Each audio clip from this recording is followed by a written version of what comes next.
What's up, NBA fan? What's up, all sports fans? This your boy JB, host of the Behind the Bench podcast network and channel, giving a shout out to the rest of the crew.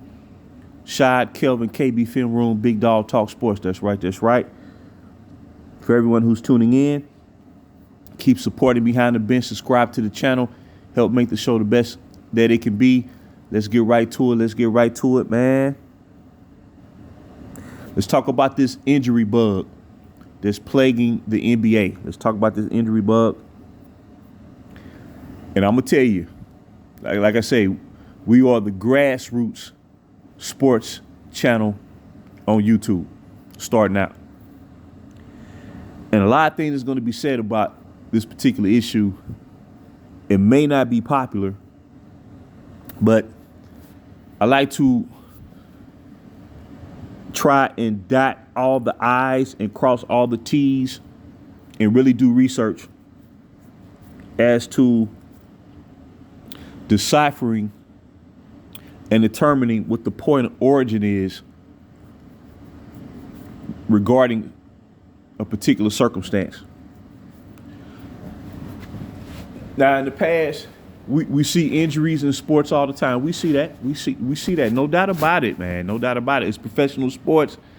It's high intensity. And injuries are bound to happen. We get that. But not at this frequency. Not at this rate. Especially when the season just started, where you're 10 games into it. And when you look at the history of the NBA, when you really think about it, if you go back to the 60s, 1960s, they increased the number of games. Like when the league started, and I believe 1946, over a period of the initial 10 years of the league, 12 years of the league, they would incrementally increase the number of games. At one time, I think it started off like 60-some games. Then it went to 70, then say like 75, 78, then 80. And then eventually they set the number at 82.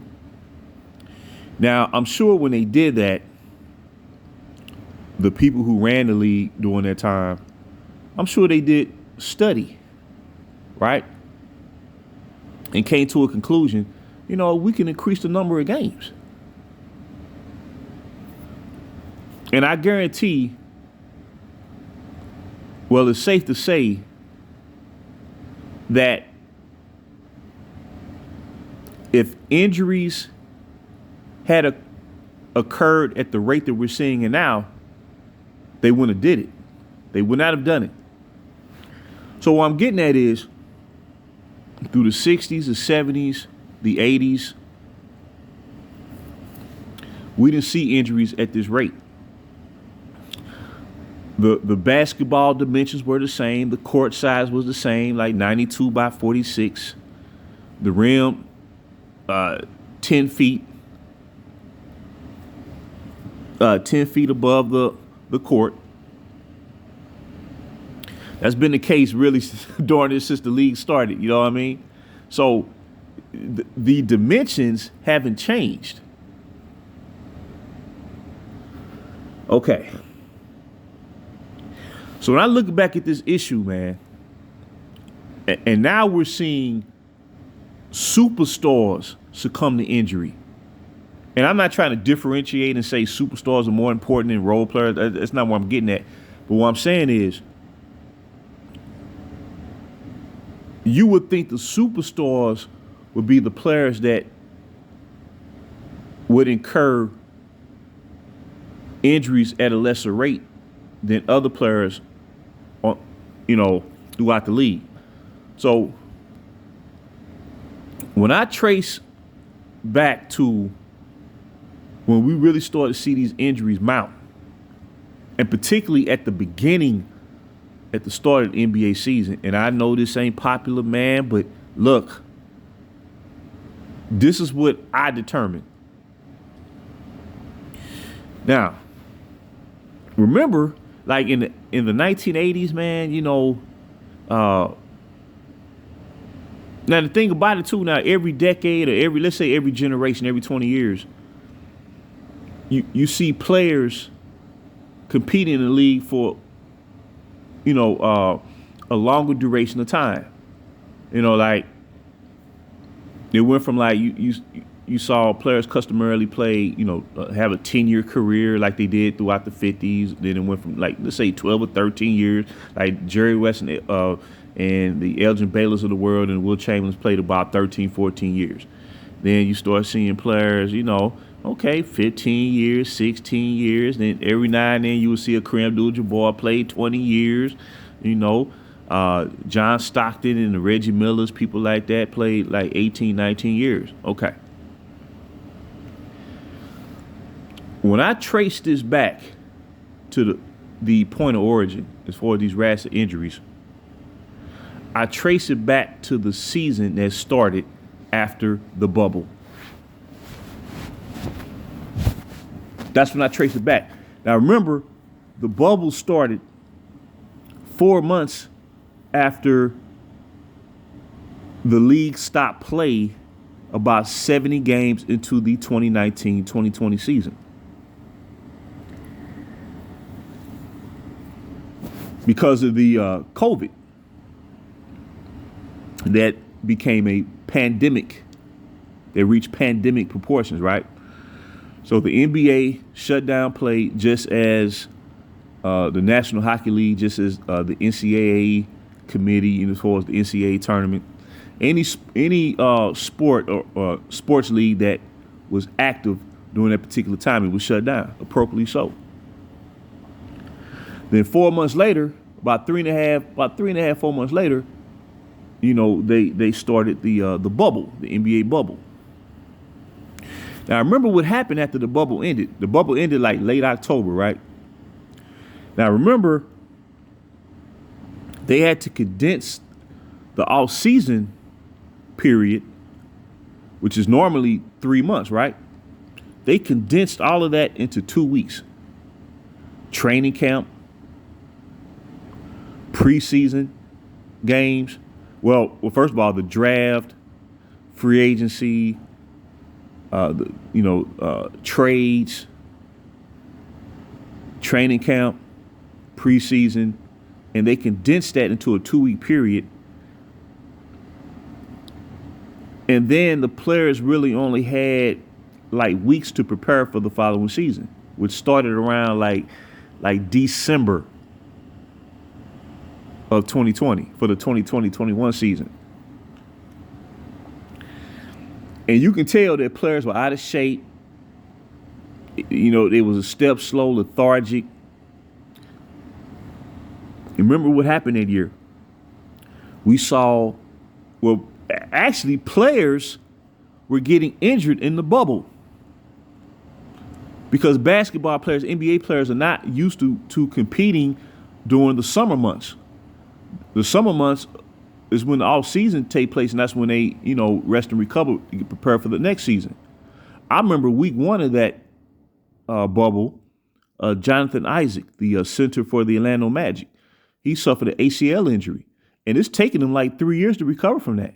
Ben Simmons suffered an ACL injury, a knee injury, and could not play anymore for the rest of that bubble. And Philly wound up getting swept. The 76ers at the time when he was playing on the 76ers, they got swept by the Boston Celtics. Now, if he had been healthy, I'm not saying they would have beat Boston in that situation, but I don't believe they would have got swept. But nonetheless, a lot of players early on in the bubble, they were getting hurt. And then the season that followed, remember, they condensed all the off-season activity, and then they set up a 72-game schedule where they condensed a lot of games. Ironically, they had a lot of back-to-backs, in an attempt to try to adjust the season back to the natural NBA timeline. It took 3 seasons for the NBA to readjust back to the normal schedule throughout the course of an NBA campaign from, all season, training camp, preseason, the actual season. So you start seeing player after player succumb to injury throughout that condensed schedule. And the one that really stood out was Jamal Murray. Jamal Murray injured his ACL, and that was like about 2 weeks after they traded and acquired Aaron Gordon from the Orlando Magic. Now, the first 10 games after they traded for Aaron Gordon, they was beating everybody. They was running the table, and then Murray suffered that injury. Now, if Murray would not have suffered that ACL, more than likely Denver would have came out of the Western Conference and played in the NBA Finals. I believe they would have. Okay. Then, of course, Kawhi Leonard, he suffers an ACL during the playoffs, right? And that carried over to the following season where he missed the entire year, Kawhi Leonard. And then Jamal Murray missed like a season and a half before he was able to return back to action. Okay. So over these past 3 years, along with the fact that you had certain superstars complaining about the schedule, saying that the schedule was too long, or the schedule featured way too many back-to-back games, and that the season needed to be stretched out to accommodate those complaints. Well, the success of networks like TNT, when TNT started to broadcast and televise NBA games on this network, well, they built their platform off of, 4 games and 5 nights. This was back during the late 80s. And players weren't complaining about the 82-game schedule. Karl Malone once said, this was right after he was selected to be a member of the original Dream Team. And he said, I want to play as many games as possible, because any game I take off, that may be a period where another opponent that plays the same position I do gets better than me. Reggie Miller, who was, considered a skinny guy, a lithe guy, he gave you 80, 81 games a year. Karl Malone gave you 80, 81 games a year. And really, tell you the truth, there was a stretch where he was playing 82 games. We know about Michael Jordan. He played 82 games 9 times during his NBA career. You didn't hear players complain about the 82-game schedule. And you know why? It's because they properly trained and got in condition to fulfill the expectation of preparing for the 82-game schedule. I'm not saying where everybody played 82 games back then, but they prepared to play the 82 games. And more often than not, if a player didn't play 82 games, it was because of the attrition throughout the course of the season. Not necessarily injury, but attrition. Or if your team was a playoff level team, and once they achieved and clinched the highest seed possible leading to the postseason, then the coach will sit them out, like maybe the last week of the season, saying, okay, we're going to make sure you're ready for the playoffs. But more often than not, but a coach like Pat Riley, he wanted the players to be sharp as sharp as can be leading to the playoffs, and really had his starters play all the way through. So what I'm saying is, when you're prepared, there's less complaining.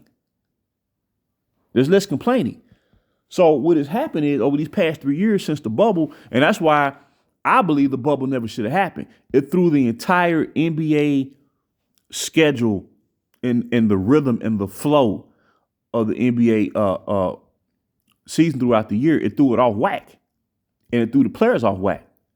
and they try to adjust to it as a result. But you can't adjust to something like that. Okay, so to appease certain players,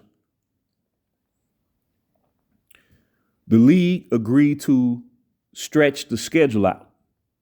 And one thing they did also is doing All-Star break. It used to be, leading into All-Star weekend, your last game prior to All-Star weekend would be that Thursday. Then you would conduct the All-Star weekend, and then the season would resume back that Tuesday. That's how they used to do it.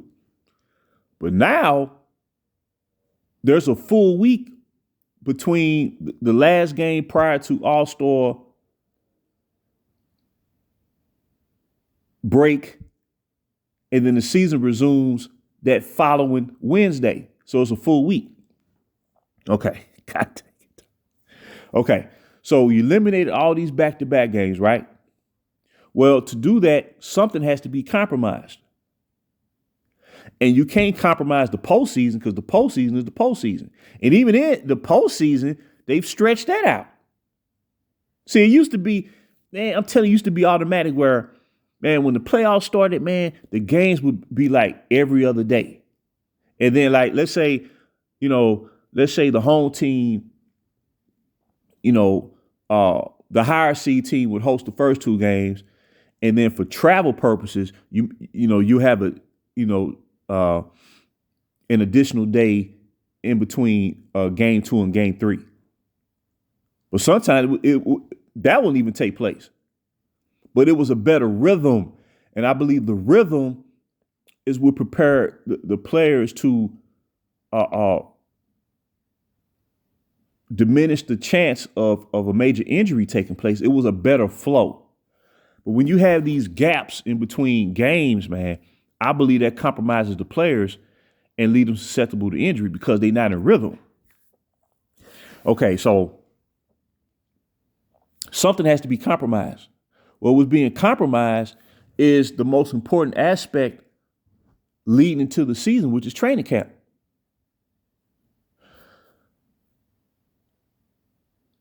Traditionally, training camp was scheduled for like three to 4 weeks. 3 to 4 weeks. So, man, you allowing players to incrementally condition their body to prepare for the 82-game schedule. Then you used to have 8 preseason games. Now that might seem monotonous now because we've grown accustomed to seeing what the league is currently when it comes to leading into the start of the regular season.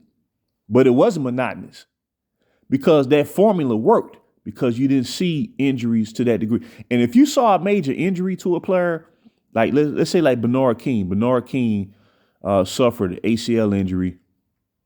That was back in 1980. That had to be around 87, somewhere around 86. Like right around the time Patrick Ewing got drafted. He got drafted in 1985, right? Okay, so but Bernard King had been in the league for a very long time, so he was like a a seasoned veteran. So I could see by the time maybe you turn close to 30 years old, maybe an injury, something like that could happen. You know what I'm saying?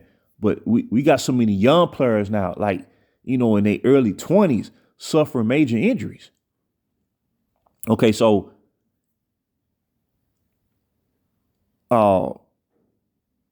this particular preparation for the period, preparing for the start of this new season, where teams only conducted a 3-day training camp. 3 days? That's nothing. That's like, okay, today is Wednesday, Thursday, and Friday, 3 days. Boom, that's it. That's the end of training camp. No, that's not going to work, man. I don't believe it's going to work. And then preseason is like 4 to 5 games.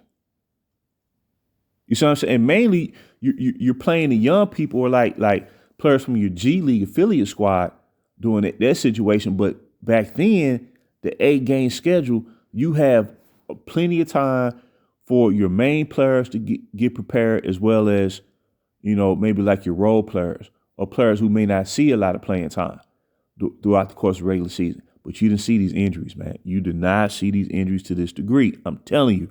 So I remember, like I said, in preparing for the season after the bubble, they had like about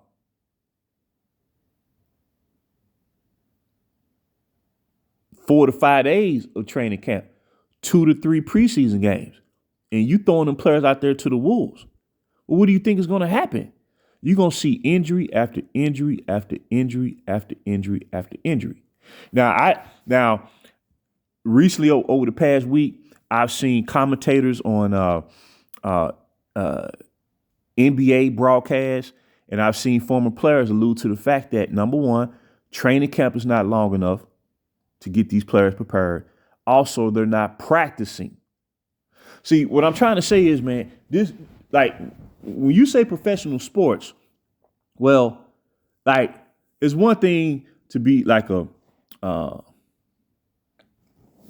let's just say a person, an everyday person, going out there, man, working every day, and you may,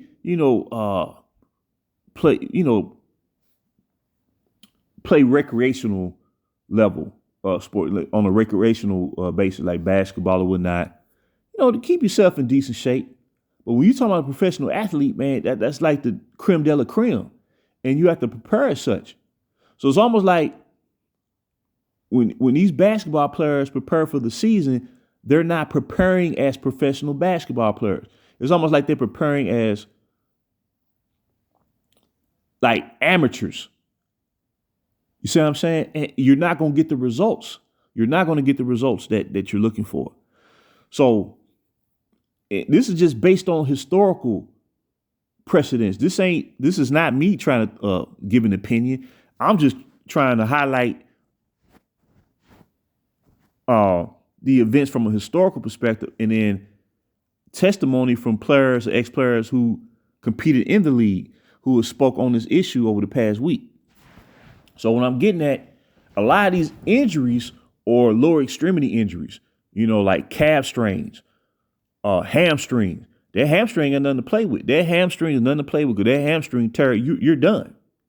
And that's what's happening to players like Zion Williamson. Also, I believe what's been taking place is that you have players entering the league that are way too young. They're coming in at 18, 19 years old, and their body is not mature enough. You think about the NFL. Think about the NFL. You don't see 18, 19-year-olds entering the NFL because they'll be finished before they even get started. The NFL, the professional football, is physical enough as it is. You don't see that in football, and you're not going to see that in football because they're not going to last. So you have to, when you run in a professional sports league, man, you have to promote safeguards, man, that's going to benefit the player and the league as a whole.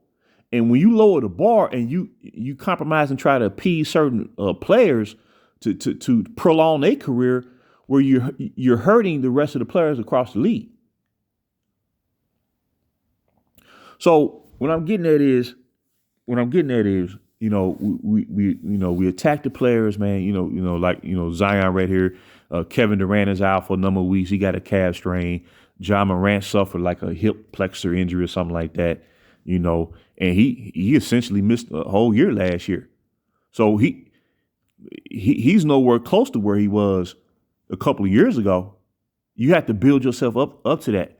So what I'm getting at is this, man. When you hear, these talking heads and these pundits trash the past, they doing a disservice to the game, because when you lower the bar, well, as Michael Jordan once said, you cannot fool the consumer. And if you lower the bar, it's going to reflect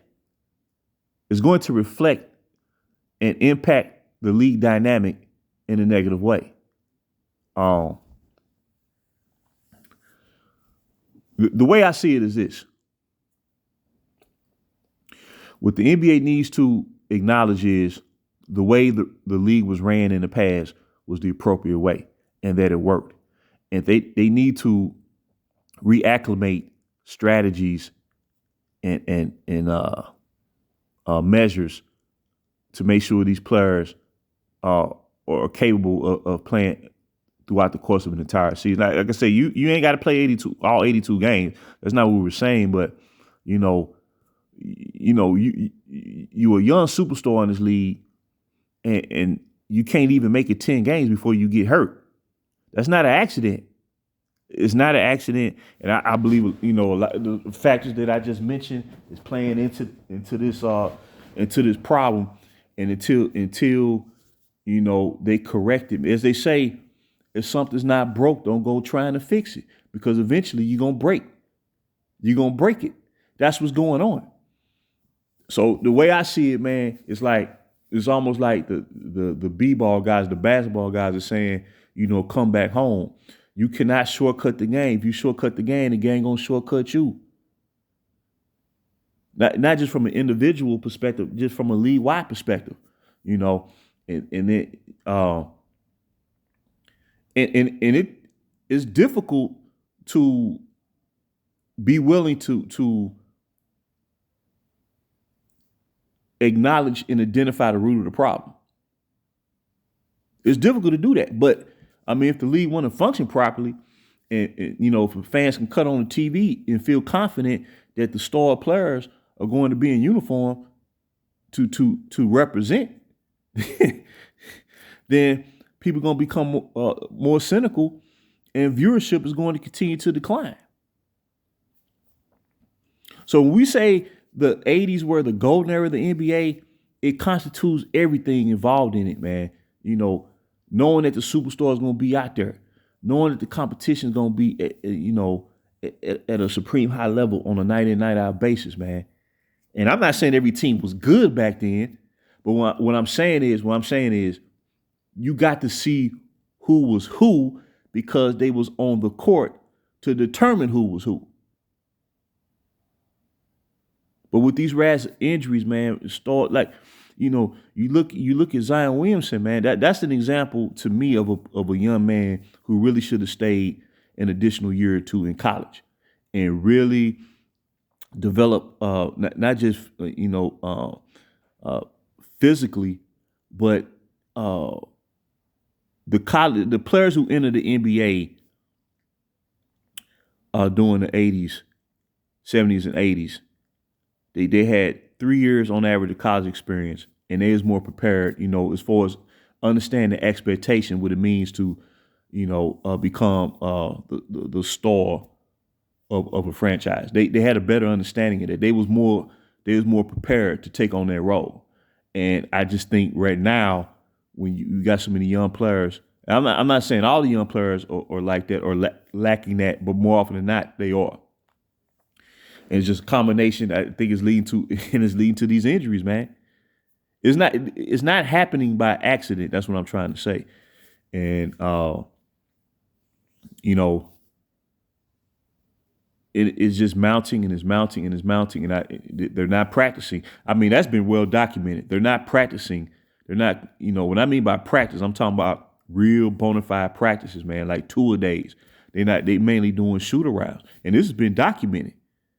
So, and I think when you practice more, you understand how to play more to avoid injuries. There's a way to play this game, man, at the highest level and understand how to, Moses Malone, the late great Moses Malone, he spoke on that a lot, and he was a very physical player. He thrived off of physicality. That was his calling card, you know what I'm saying? It made him play better. But he said he learned how to play that way and avoid injury. And that takes maturity and it takes experience, man, and being coached to reach that level of understanding. And these young players coming into the league, they're playing too loose, too much reliance on the 3-point shot, and and it's just leading to a myriad of problems, man, and these injuries. But I believe when I trace it back, I know a lot of people now want to hear it, man. But when I trace it back to when all these injuries really started to mount up, was the season that followed the bubble. The bubble never should have happened.